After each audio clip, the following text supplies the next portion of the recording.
ಮಾಜಿ ಸಚಿವ ಬಿಸಿ ಪಾಟೀಲ್ಗೆ ಎಚ್ಚರಿಕೆ ನೀಡಿದ ಸಿರಿಗೆರೆ ಮಠದ ಭಕ್ತರು.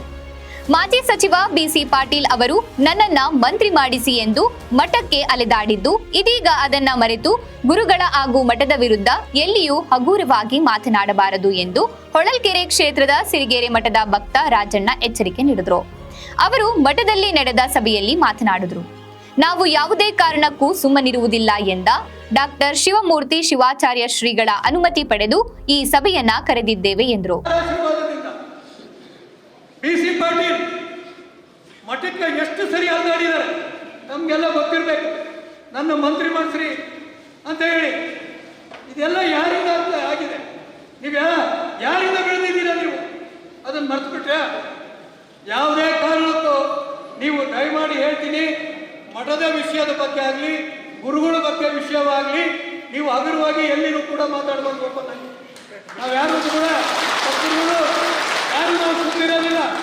ಇದು ಒಂದು ಏನಾಗುತ್ತೆ ಅಂದರೆ, ನಾವು ಗುರುಗಳ ಒಂದು ಅನಿಸಿಕೆಯನ್ನು ಅವರ ಒಂದು ಒಪಿನಿಯನ್ನ ತಗೊಂಡು ನಾವು ಇದಕ್ಕೆ ಮುಂದುವರಿಬೇಕು ಅಂತ ಹೇಳಿ ಇವತ್ತು ನಾವೇ ಎಲ್ಲರೂ ಕೂಡ ಪತ್ರಿಕೆ ಮಾಧ್ಯಮದಲ್ಲಿ ಹೇಳಿ ಈ ಒಂದು ಸಭೆಯನ್ನು ಕರೆದಿಟ್ಟಂಥ ಒಂದು ಸನ್ನಿವೇಶ.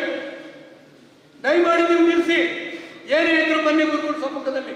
ಎಲ್ಲರೂ ಕೂಡ ಸಮಾಜದ ಎಲ್ಲ ಮುಖಂಡರು ಕೂಡ ಇರ್ತಾಗಿದ್ದಾರೆ. ಎಲ್ಲರಿಂದಲೇ ಇವತ್ತು ಸಮಾಜ ಈ ಮಠಕ್ಕೆ ಬೆಳೆದಿರೋದು. ಇವತ್ತು ಅಂತಾರಾಷ್ಟ್ರೀಯ ಮಟ್ಟಕ್ಕೆ ಬೆಳೆದೋಗಿದೆ. ನೀವು ದಯಮಾಡಿ